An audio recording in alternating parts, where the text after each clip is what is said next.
Hello, everyone.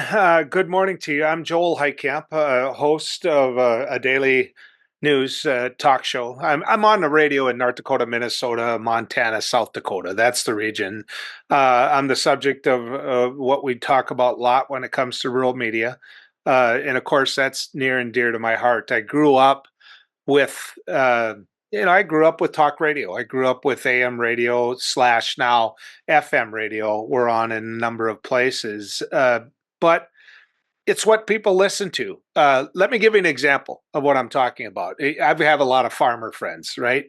Now, granted, I'm political. I'm Heidi Heitkamp's much younger brother, but the truth of the matter is, I'm a former state senator, and so I've run for my own offices here as well.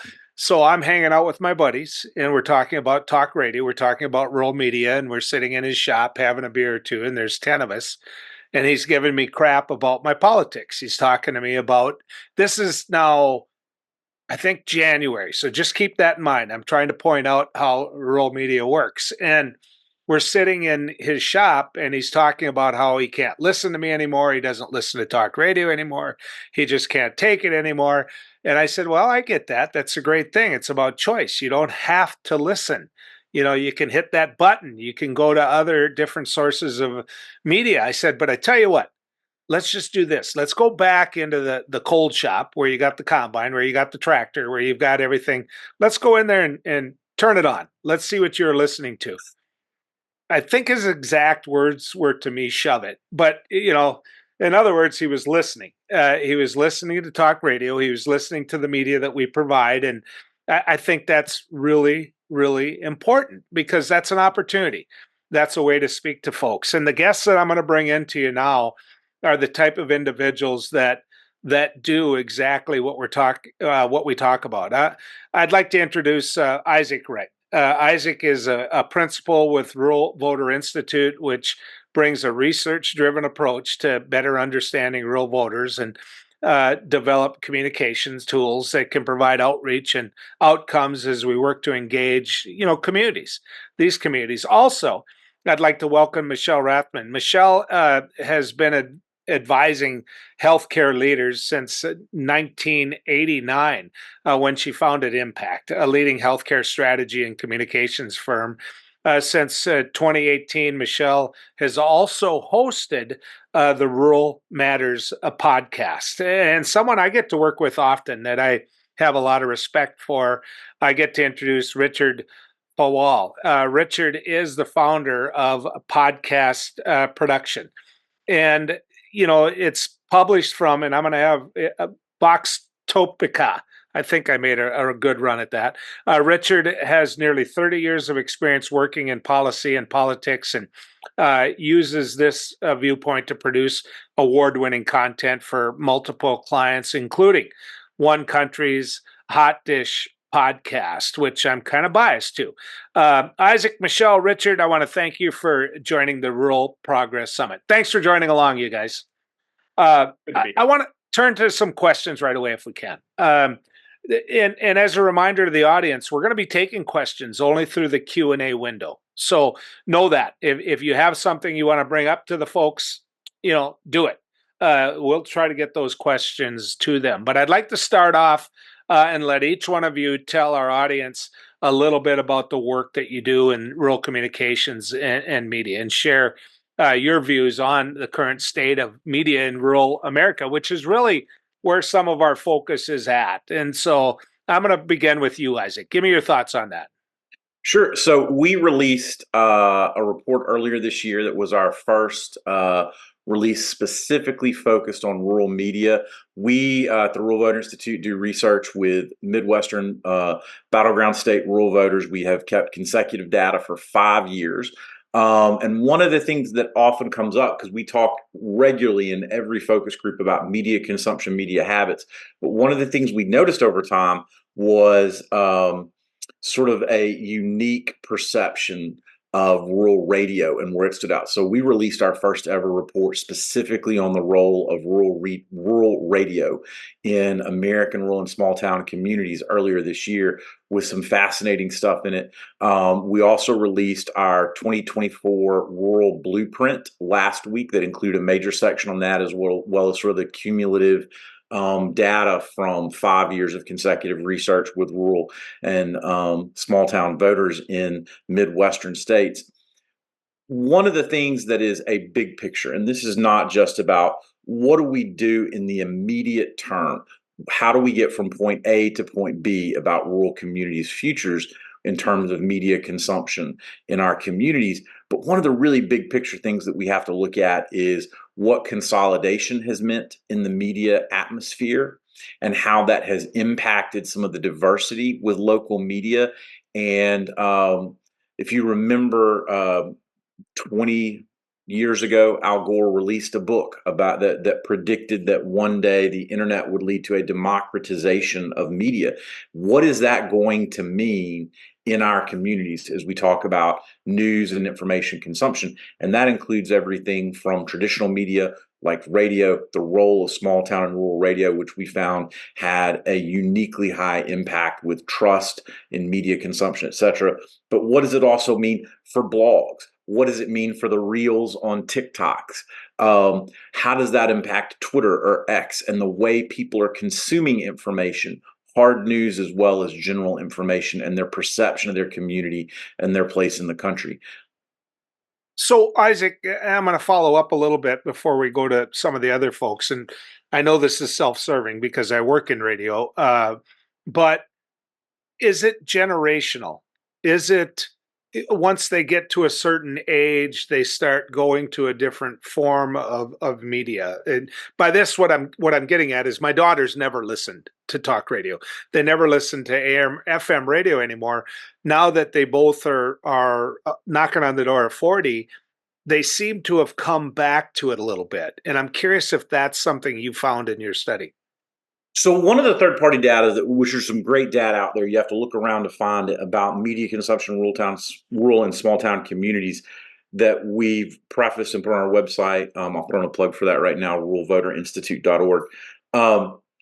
While you see like podcast consumption is much higher in suburban and urban environments, whereas in rural and small town communities, we see terrestrial radio, AM, FM radio consumption is much higher than podcasts. And there's an inverse effect there between the two. The same thing is true generationally, right? And we see that younger generation, like you said, are more apt to listen to podcasts than to terrestrial radio. Also, one of the things when we talk about information consumption on social media, right? Because a lot of people are getting their news today on Facebook and Twitter or X and Instagram and TikTok. Whether that's a good thing or not is probably a session of its own. But there's a huge amount of information consumption going on there.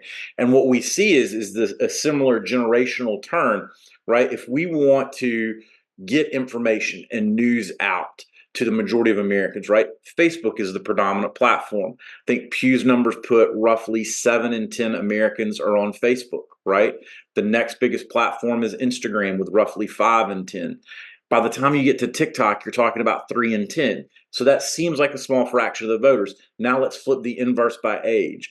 Over 60% of young voters in our country are on TikTok and consuming TikTok reels. Mm-hmm. So we see a spike in the curve there generationally, even though the overall presence isn't as universal. And so that's where we have to look at how do we develop content and information to get it out to the right niche audiences, right? We hear a lot in today's world about media fragmentation and audience fragmentation, right? This is one of the things we have to look at. And there's been some really interesting stuff done in North Carolina, looking at generational voter attitudes based on rurality in small town communities that find it mirrors maybe even outside so to the rest of the country. And we have to look at that in terms of media consumption and find the right platforms and the right content to reach niche audiences without saying, oh, by the way, we're going to forgo that 70% of the community that actually is on Facebook to get the 30% that's on TikTok. Yeah, when I started in radio, I never thought that I'd be posting on Facebook every day, posting on X every day, doing podcasts, the type of things that I'm doing now. But if you don't, you're going to Yeah. fall behind. And I'm curious about this before we go to our other guests. Can a personality change that? And what I'm getting at here is, let me give you an example. I think AM radio was all but dead. And then along came this guy named Rush Limbaugh, who obviously I disagree with if you do any background on me. But Rush Limbaugh took it to a place where it was scheduled listening for a lot of people. And of course, that can play into other forms of media that you've discussed. So, how important is it to be the personality in what you're talking about? Isaac, I meant that for you. Oh, sorry, I wasn't sure who that Yeah. was for. Yeah. Yeah, so the cult of personality is incredibly important in these things, right? It's how we get the punch across. Yeah, there's a great book about how Arkansas was the last Southern state to remain democratic with progressive ideals in terms of state government of the Southern states after everything started to shift around 96. Um, and part of it goes back to the talk of personalities there and how there is a history of personality driven politics. That's just natural, right? That's part of who we are as people. Narratives drive us, and that compelling narrative matched the right platform. But in the end, we also sometimes overthink this and make it too complicated. So this is the old press flack in me, right? I was a many years ago, more than probably like to admit, I was a press flack, a press secretary in Congress and on different offices and campaigns and things. And one of the things that was drilled into my head was the average cable soundbite is 7.5 to 15 seconds. So when you're preparing, and this is what people have worked on for years in media relations, when you're preparing a person for an interview, no matter how long they're interviewed, right? They could be interviewed for an hour. In reality, it's probably going to turn out to be a 7.5 to a 15-second soundbite. Now, I'm middle aged and not hip, but my 12-year-old daughter tells me the average TikTok reel is about 7.5 to 15 seconds. Mm-hmm. So some of this we don't want to overthink because that personality drive that bridges that gap you're talking about. For years, we have worked on people in media relations and communications have worked on how to drive out that 7.5 to 15-second personality driven soundbite that gets out exactly the point, that gets out the information that moves people with a narrative in a very concise way. And in Okay. the end, that's really what we're talking about. Still the same thing as it was 10, 15 or more years ago. Sure. But we're doing it in new ways on new platforms. Well, Michelle and Richard, and I'm sorry, I got my radio fix out of the way now, you guys. But you guys work so hard and you're deeply involved in hosting and producing podcasts, which if you talk to Mrs. Heitkamp, she loves you too, because that's what she listens to. What do you think the growth potential is for podcasts to reach those rural audiences? And Michelle, I'm going to go to you first on that. I appreciate that. It's good to be here. So first of all, just clarify, I hosted another podcast, Rural Matters, for 3 years. I was asked if I'm going to date myself. If you remember the Brady Bunch, the Johnny Bravo suit, apparently I fit. I was the third host of that show, and I did it for 3 years. And that was parallel to the work that I do with rural hospitals. And I think it's important to note that for my entire career of 35 years in this, I've had this company. I buy media for hospitals. I've bought media for rural health organizations. We manage their media plans, including social media plans. And then I started the Rural Impact because I really wanted to change it up and really focus on connecting the dots between policy and rural everything. And I think that's an important distinction because we don't want to just talk about different topics. We really want our rural listeners to understand that we say all roads to quality of life are paved by policy, and you cannot poke a hole in that story. So I'll say that. I think, some of the changes that we're seeing, the rural communities I work in, and I've worked in over 40 states, hundreds of hospitals, newsprint is still extremely important if they are fortunate enough to still have one. And so and of course now they're also on Facebook as well. So the newspapers that had to pull back on their budgets are now producing their content online.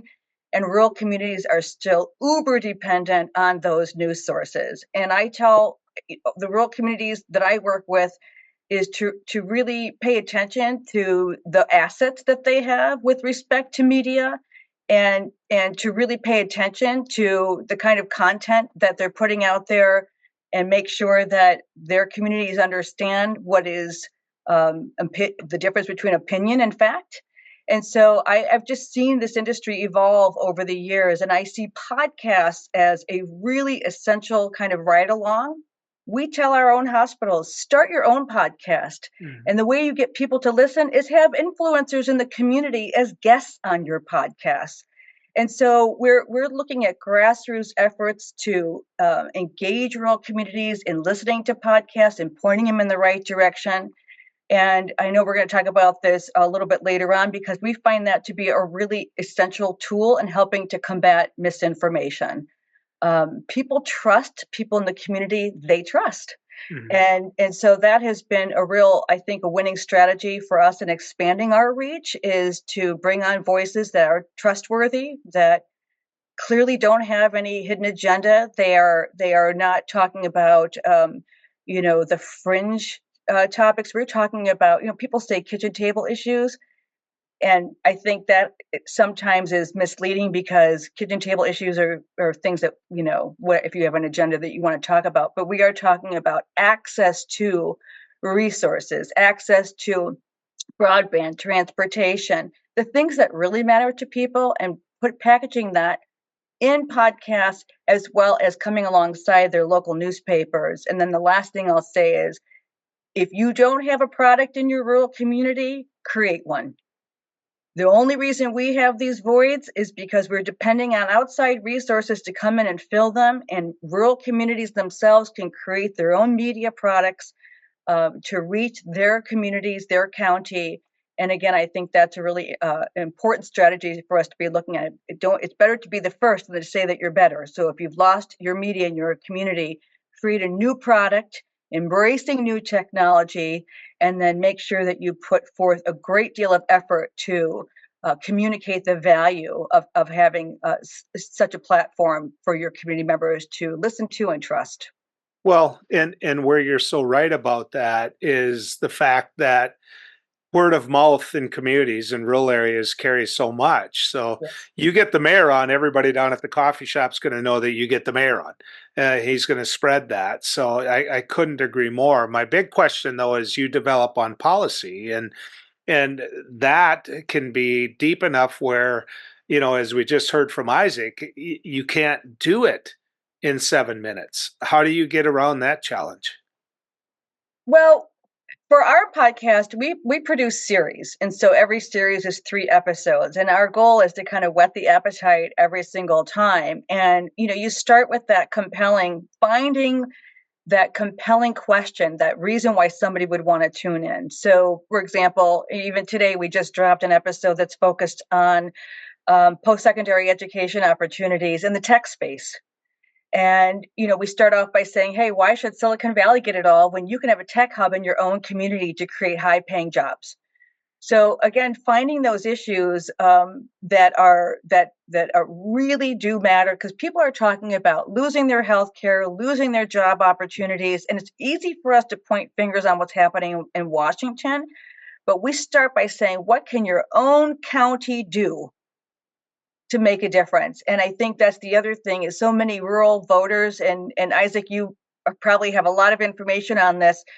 We're focused on what's happening in places so far away that people really can only identify with the sound bites they're hearing on the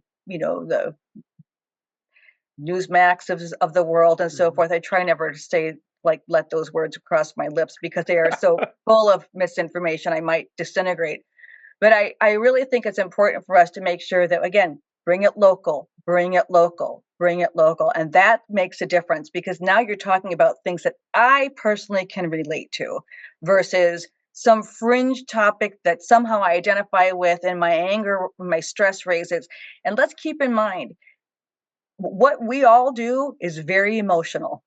Mm-hmm. the psychographics are very interesting. And Isaac, I'm curious, I want to talk to you about this later on my podcast, because the psychographics, we take a look at that. What motivates people? Fear, anxiety, stress, the feelings of living without, being left out. And so how do we transform that? And just like we have decision making based on the media we listen to on fears and those negatives, we can transform it and focus on the positives. And that starts a bit different. Our adrenaline changes, our body, our physical chemistry changes when we hear things that make us feel good. And it is all about the feels. That's why people tune in to certain media. It makes them feel something, whether it's good, bad, or ugly. In so many ways, it's no different than focus groups and what we actually do in politics, where are they interested? Are they interested? And now we got to move on. And the next time, you could not be more spot on. I mean, you can't be. Richard, I work with you. I mean, you're such a pro at what you do. You really are. We're talking about the growth of podcasts, how important podcasts are. I always ask you, are we wasting our time?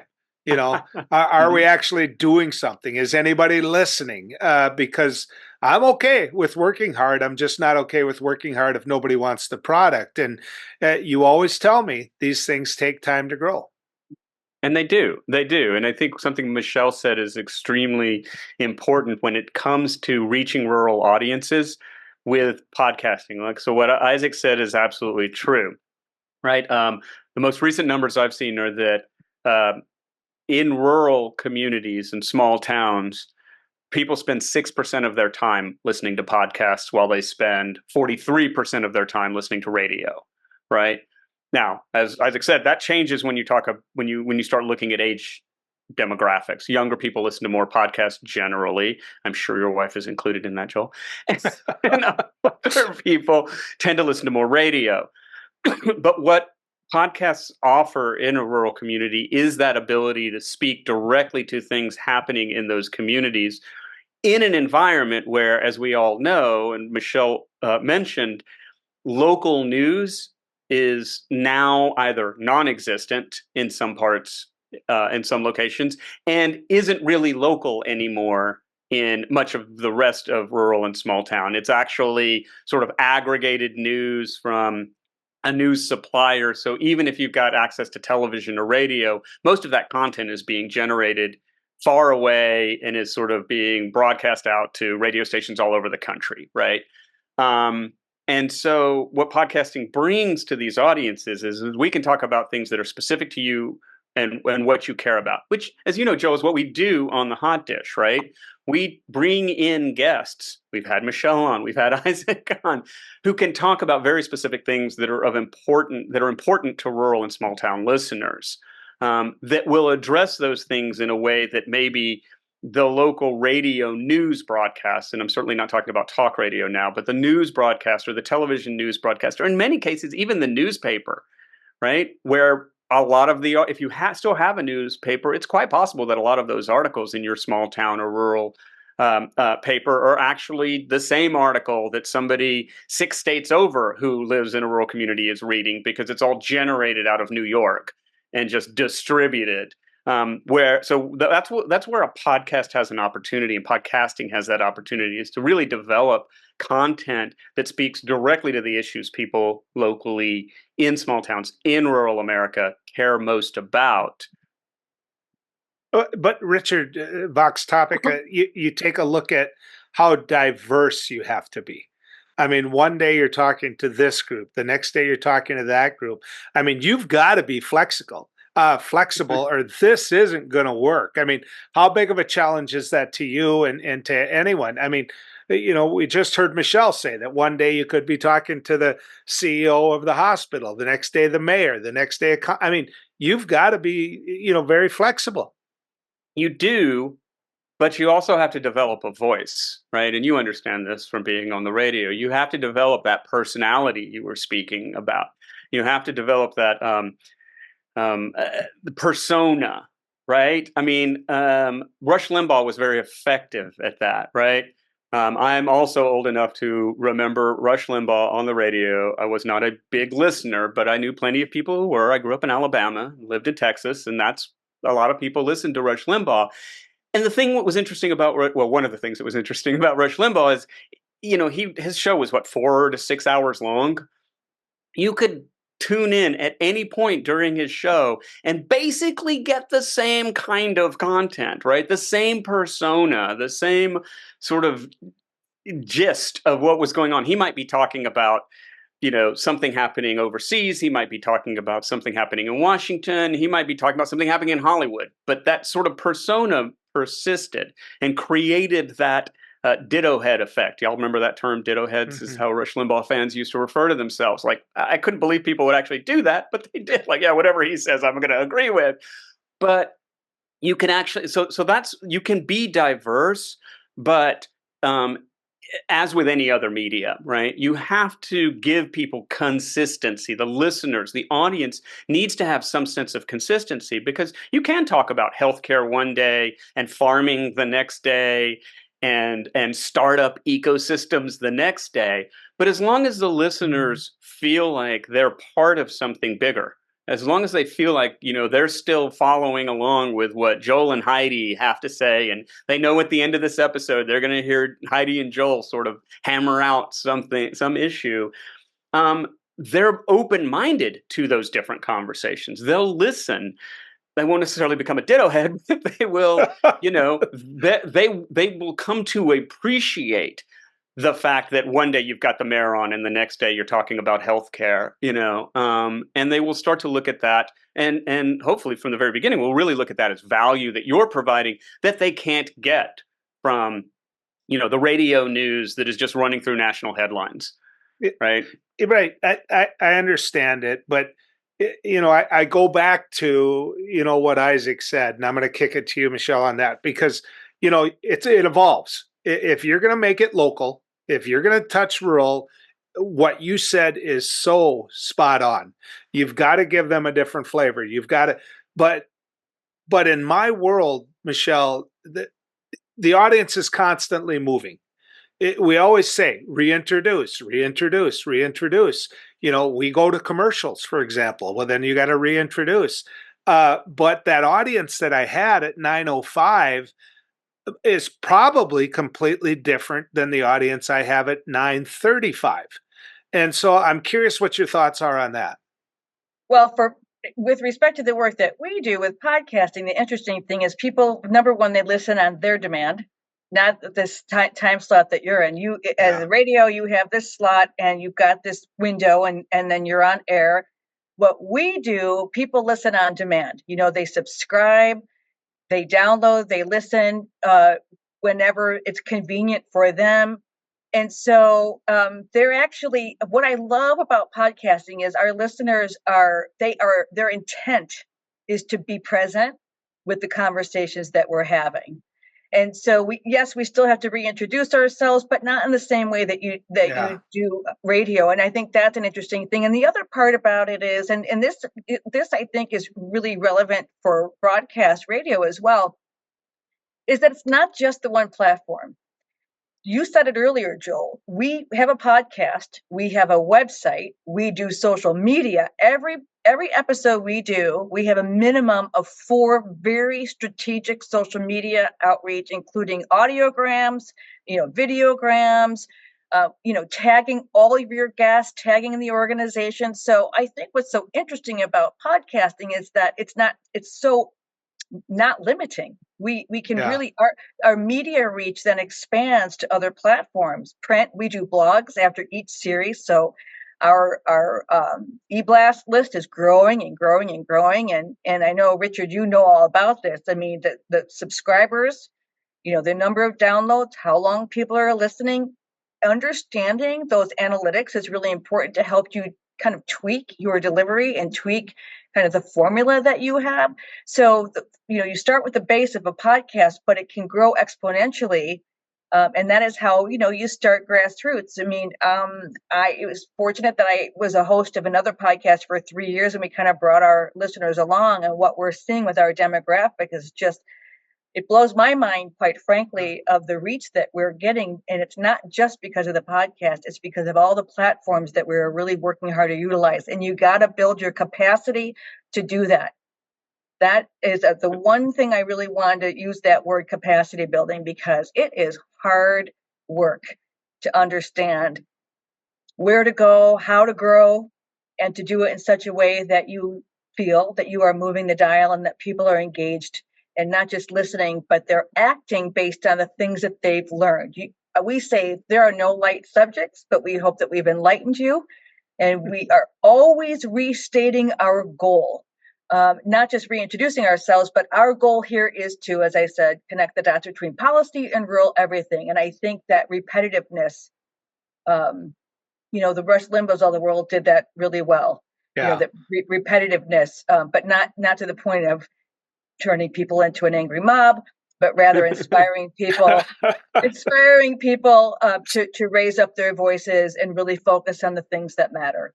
Well, and I want to add something. Go ahead, because there's something that's important about your question and what Michelle said, and going back to what Isaac said, and talking about these different communication platforms that are out there.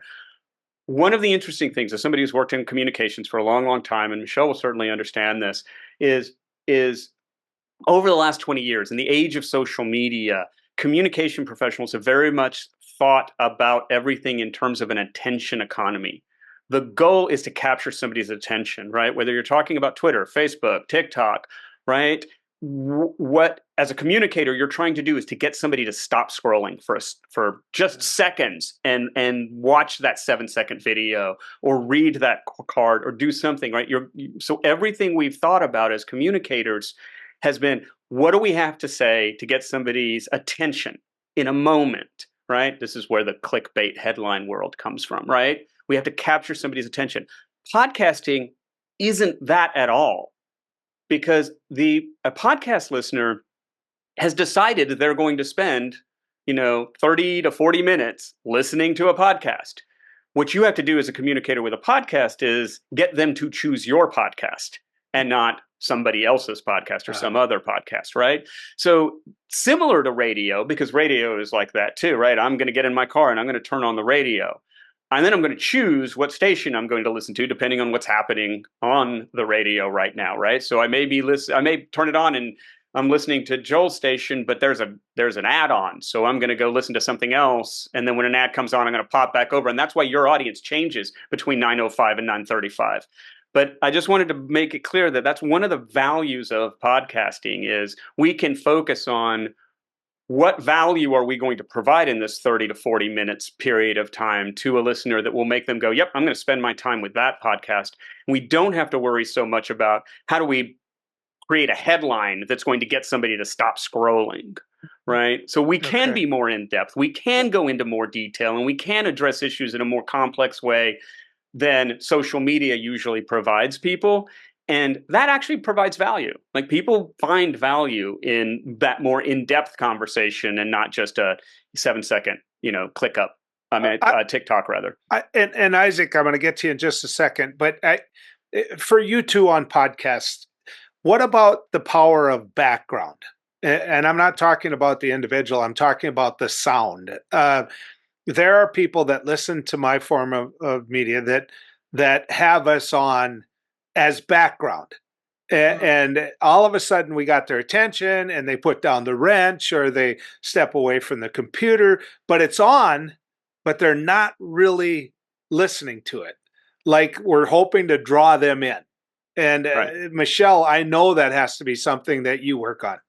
Yeah, I'll tell you, there was a time, and I don't do this anymore because I have control over my podcast, where they would have me interview 5 guests. It's like gymnastics, and it was great. I would have a hard time with it, but now we are so intentional, and I kind of think about it as the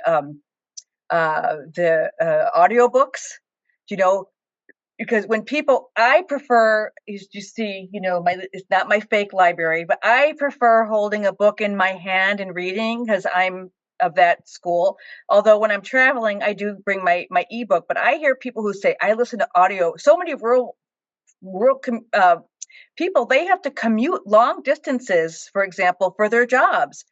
And what doesn't exist? A lot of radio.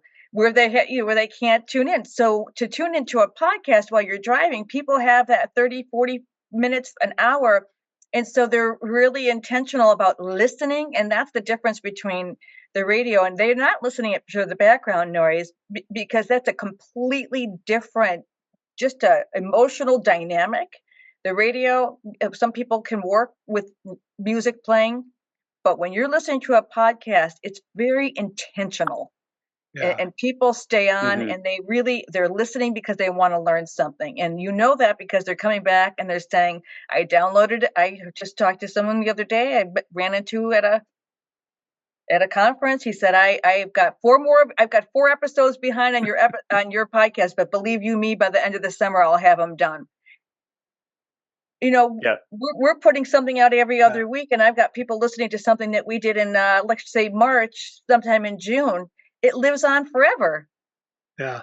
Isaac, before we get to the discussion about TikTok, I'm curious about the dynamic of some of these mediums too, them receiving it in a different form. I'll give you an example of what I do. We have more people listening online than we do through the radio now.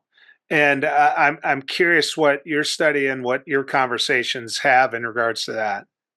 That's going to be a really interesting area to sort out as that online listenership component grows for terrestrial radio presence in general versus over the airways. Because Richard said something earlier that was a great point about people tuning into news aggregators, and they're sort of getting this push through the funnel of national news, but there are sometimes news deserts in local and rural small town communities. In our studies, when we examined what people listened to local terrestrial radio for in terms of like the top information content, setting aside that they might have tuned in because they like the music style or because the high school ball game was on that day. But when they tuned in for the information part, what was it for? It was about the local perspective.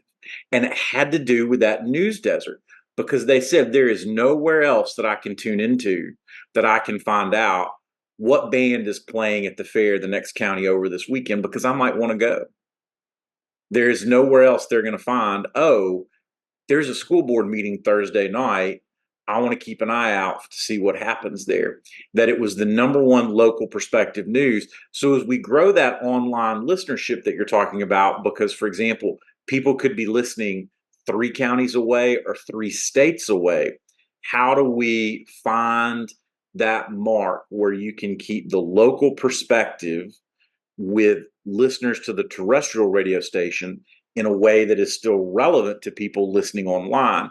And part of that, I think, is perspective. And Michelle may correct me here because I may be stepping a little bit too much into the healthcare expertise, and she's going to know more about this than I do. But one of the things, for example, we found about perspective in the research we've done, a lot of times when we talk about healthcare in the broader sense on a national level, we hear the phrases accessible and affordable and accessible over and over and over again, right? But for the most part, that talks about your ability financially with insurance to access healthcare, that it's affordable enough to access when you need it. But when we talk to folks in rural and small town communities, in our research, what we've heard over and over and over was a major component of the healthcare crisis was accesses in geography, right? Yeah. Somebody who says, hey, I got to get my adult elder parent to their cardiologist, right? Well, it's a 2-hour drive to the cardiologist each way. So that's a full day of work for me to take off. I'm middle-aged, I have my own chronic condition. I need to go see a specialist for that once a month, but that would be a second day off because it's 2 hours in a different direction and 2 hours back. So I just can't do it, right? So bringing that local perspective in a way that is broad enough that it's not just for the radius of terrestrial listenership, but also the online listeners that you're talking about. Well, and Michelle, I'm going to let you speak to that, but it can be a real challenge. I mean, for me, in using radio, from one end of my listening audience to the other, if you happen to pick up and drive it, it's 16 hours. And so, I go from oil company to where they're manufacturing paper to where now you're at Mount Rushmore. I mean, you get what I'm getting at. And so I want to let you address what Isaac said, Michelle.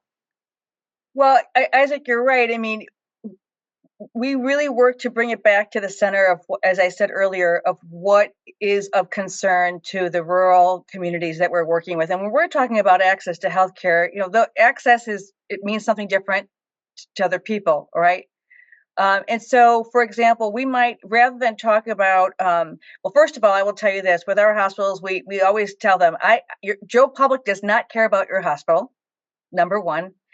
The time to care about your hospital is not when the door is about to close, and the time to ask your community for support is not when you're desperate. So we kind of start with that base. But I'll give you an example. I work with a lot of public hospitals. There are several remaining, but they're struggling mightily. And I work to help rural hospitals get their levies renewed, or a levy lift. Do you know how difficult it is to convince a community today how important it is to continue to pay property taxes to support their hospital? And so if we just went out there and said, it's really important for you to support your hospital, we've lost them at hello.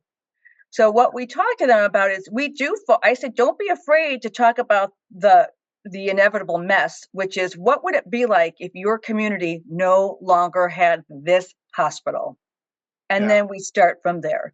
And so to really not using scare tactics, but saying we need to have, and I use this term, let's have a courageous conversation about what it means to lose our hospital.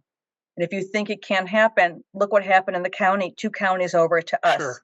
And how they've lost their jobs, the highest paying jobs in the county. And then we talk about the connection between losing a hospital and losing your grocery store, and losing your grocery store and so forth.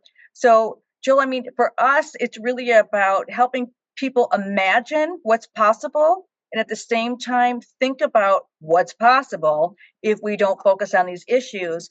And with that, we always talk about how people don't want to hear what's happening in Washington. So then we say, what can you do in your own county to ensure your hospital remains viable? Well, here's what you could do: 1, 2, and 3. Yeah. And lay it out like that. Have a really clear, concise message about what it is, why it's important to you, what you can do to make a difference, and here are the tools as an advocate. We always talk about in our show, what's in your advocate's toolkit to make sure that your community no longer is not left out, but rather can kind of maintain your healthcare without outside interference. Well, and you held me. So, we went to a point where it's exactly that. You wanted to hear the whole thing. We're going to lose time to talk about TikTok, and they're going to kill me if we don't. So I'm going to go to you first on this one, Richard. TikTok, fad or not? How important is it? Oh, that's a really interesting question. It's a fad in the sense that it's sort of the next phase of social media, and as we've seen social media, evolve over the last 20 years. It's a fad in the sense that somebody's going to come up with something else that is going to be the next thing that is going to capture young people and then older people. Just as Facebook was. Remember, Facebook started as a college campus, right? Social media. And then, it's sort of open to everybody else. And now, my 22-year-old daughter won't go near Facebook because it's just old people, right? Like that's, and so, but she does spend a fair amount of time on TikTok. But even she's sort of like, I'm spending too much time on this, and so much of it is crap. And somebody's going to come along and present her with the next social media thing that she loves. So it's a fad in the sense that something is going to come along and be cooler than TikTok, at some point in the next few years. But the idea of this attention economy and social media, some social media platform that is capturing your attention seconds by seconds, I think that's here to stay for quite a while. So in other words, we're not going to be renting movies at Blockbuster anytime soon. Is That basically is what you correct. said. Isaac, I got a 13-year-old daughter, and I'm scared to say this because I don't want people or granddaughter, I should say. I don't want people thinking my daughter is raising her in a bad way. But Richard said bored with. All the TikToks they send each other is a form of communications, an audience that I'd like to have someday. They get sick of it themselves already. And it might be the person that sends it to them where they think that person's taste, but it's delete, delete, delete. And I'm curious, Isaac, what you think about that.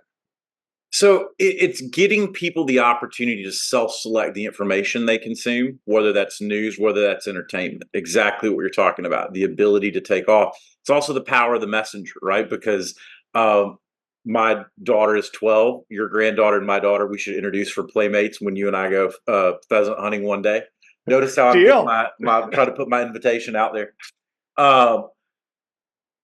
But they send each other videos, they send each other reels, and it's really this, to Richard's point about it's whatever the next great iteration is, right? A lot of the concept is the same, right? Facebook Reels feels a lot like TikTok, right?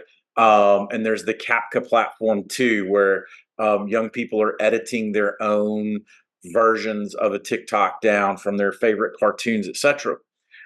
But it's not, you're right, it's not just the content itself, it's the power of the messenger.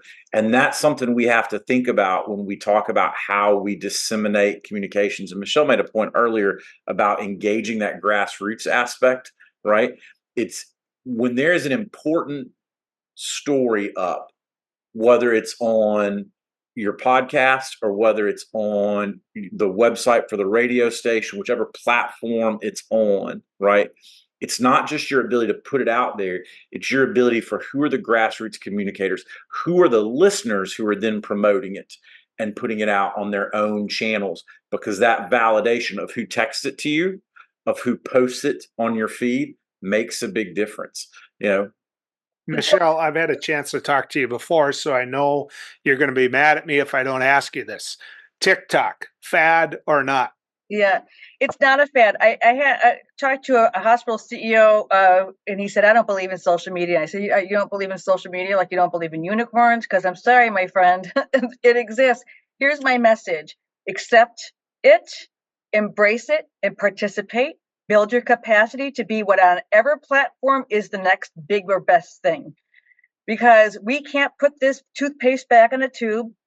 Social media is here to stay. It will continue to evolve, and we become obsolete only by our own limitations. And so engage, the best way to understand how to use these tools, and that's what they are tools, is to bring people into your fold who understand them. So what better way to engage a young person, an intern who understands TikTok, to help you understand it. I am not on TikTok. And I, by the way, have a 13-year-old grandson, so I am not on TikTok. However, I recognize how important it is for some of my clients to be on TikTok. And so rather than me tell them what to do, we have a social media expert who can advise on it. So embrace it, accept it, participate, and be on the lookout for what's next. We can't be everywhere, but it's important for us to be, listen, if you're not interested in a particular demographic, don't bother going on a particular platform. But if you're honed in on, I know who we're targeting, and we are working to get into those spaces and create a presence. So don't look to be everywhere. Just be in places that are relevant to the content that you are creating, and where your content is important, that whether it's on Facebook or X or Instagram, right size it for that platform, recognizing, to Richard's point before, everything that we do is on every single platform, but we change it up just a little bit in the language and the presentation, recognizing that the emotional experience of those audiences will be different across the board, but our content doesn't change. It's just the way we present it to them. Yeah, Richard, we didn't talk about TV, and I bring up TV, and I bring up. Let's go here with the question. Where I work, iHeart owned everything, right?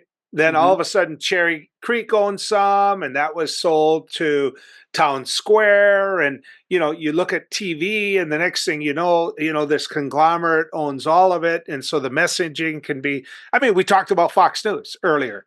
And so is TV with those very limited ownerships going to be relevant in communications and tools another day? That's another very interesting and great question, because this is certainly opinion at this point. But we're already in a space where sort of broadcast television, right? The television that is put out by a local station that has 4 call letters, it starts with a K if you're west of the Mississippi, it's a W if you're east of the Mississippi. That has become almost entirely consolidated. There's a very small number of companies that own television stations in this country now, and so most of the local television stations, for example, if you see local television news, and you're in a rural area, there's a really good chance that you're seeing the same news stories presented at your 6 o'clock news that somebody on the other side of the country who lives in a rural area is seeing, because it's all provided by Salem or one of these other companies that own stations across the board. There's actually great YouTube videos you can go see where somebody has aggregated like 8 different anchors, all saying from different TV stations across the country, all saying the exact same things. Yeah. So we've got that in terms of what we call terrestrial television, right? And then you've got the whole streaming ecosystem, right? So, back in the day, I remember when we got cable, and I was like, 15 years old or something. And suddenly there was, all of these channels. We went from having 3 to having like 10. And now, of course, on cable, there are hundreds of channels. And then between Disney and Amazon Prime and Apple TV and Netflix and all of the different streaming platforms, there are now so many choices for television content. And by and large, it's entirely dominated by entertainment choices, that the idea of information, that news and information being provided by television, in my opinion, is almost completely gone. You couldn't be more right. And in radio, we say that often. Isaac, I'm going to give you an example. When I get up in the morning, like most people do, and right now it's 80 degrees, and tomorrow in North Dakota, it could be 30. That's just where I choose to live. But when I get dressed, this is what I look at. I look at my phone, or I turn on the radio because it's instant. The days of listening to TV for information like that are done. They're over. In fact, talking about joint ownership, 2 of our local TV stations are owned by the same company here, and they use the same news team, the same weather team to do that. They don't even compete against each other anymore. So what are you seeing in the rural area? So when we talk to news consumers in rural and small town communities about TV consumption, you're exactly right. It comes in at a last place, right? That is, they're more likely to read print newspapers in the online version. They're way more likely to be listening to terrestrial radio, and the top of the list for where they're consuming information is social media online. And local TV is coming in last. Now, I do think, and this is, as somebody with a journalism and communications education, I do think there's a role for TV to carve out local stories that fit a visual medium particularly well. But are we going to see something like the Sinclair Group, that is, as Richard mentioned, massive owner of stations across the country, put that kind of resources into a local newsroom?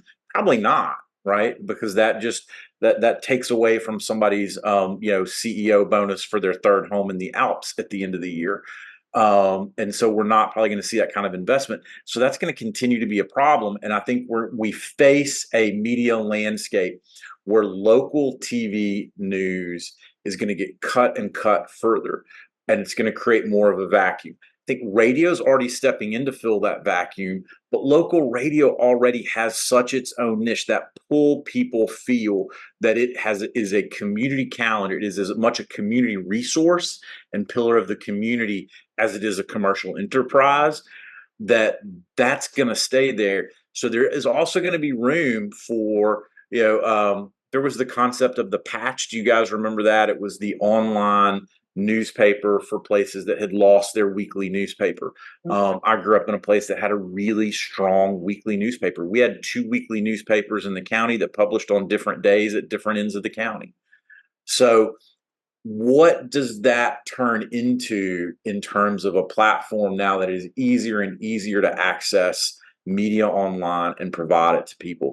And a lot of that is going to come down to consumer choice, because folks taking that information and simply sharing it on their social media, via text message, etc., is going to be what drives traffic to those places. And traffic is what is going to make it economically viable for these new alternative and options in the media landscape of rural and small town communities to be viable. Michelle, go ahead, Michelle. We've been talking about YouTube, you guys. I mean, YouTube is huge. Yeah. And if you don't believe me, ask rural people, these YouTube personalities. I can think of down the list. We had a keynote speaker at a conference the other day who was a YouTuber from Australia who came in and talked to us.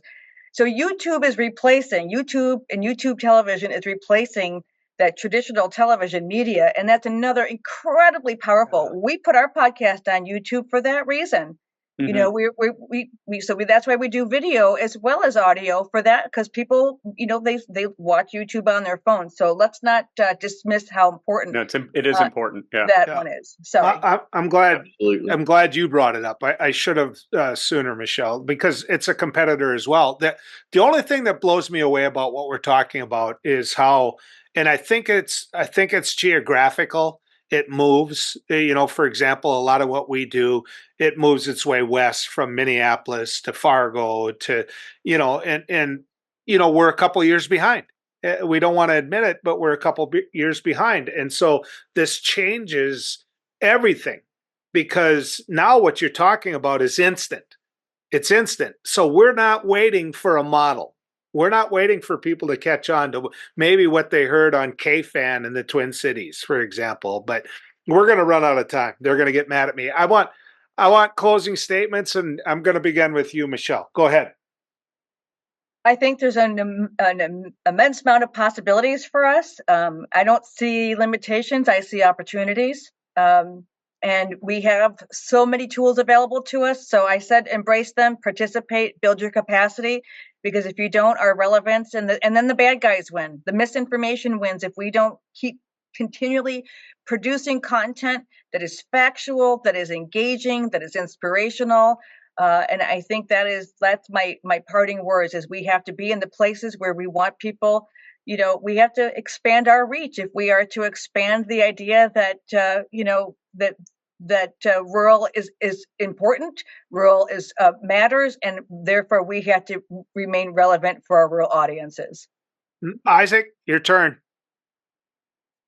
Our democracy as a nation right now is on the line in a lot of ways, and the future of our rural communities is on the line in a lot of ways. We live in a world where the average rural American makes 75 cents on the dollar compared to their metropolitan counterparts. What we do and how we engage with information and how we address information vacuums and misinformation determines the fate of both of those questions. So whether you're listening to this conversation, whether you are hearing about it from somebody listening to it, we are all not just information consumers, but we are information purveyors with what we choose to share, with what information we point to. And everybody has a stake in that future. And it starts with rural media, and that includes rural radio. That includes the content we share on social media. And if we all do our part, there is a better future in store. Well, and know this, we had a really mild winter up here, Isaac, so pheasant population is doing great. I'm going to get to Richard. Richard, your closing statements.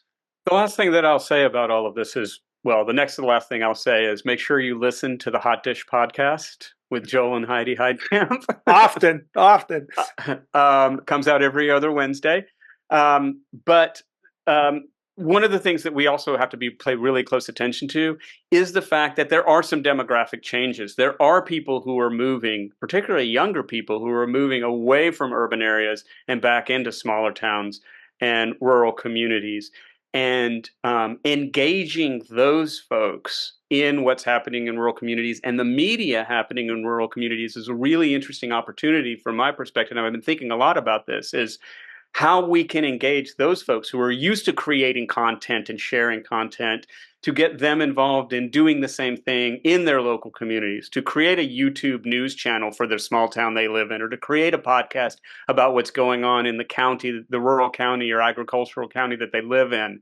I think that that's something to look forward to, and to look at as an opportunity for those of us who are communicating about policy and about what's happening in rural and small town communities, to sort of invigorate and energize that demographic change, to not only improve those communities, but also to give other people more of a reason to come and move away into these small town and rural environments where, frankly, because I live in one now, life's a lot easier. And better. I would The say quality that, of life is way higher. I have enjoyed the Rural Progress Summit. I really have. And I don't like to criticize one country, but I'm going to. They should have gave us another hour. That's all I'm saying.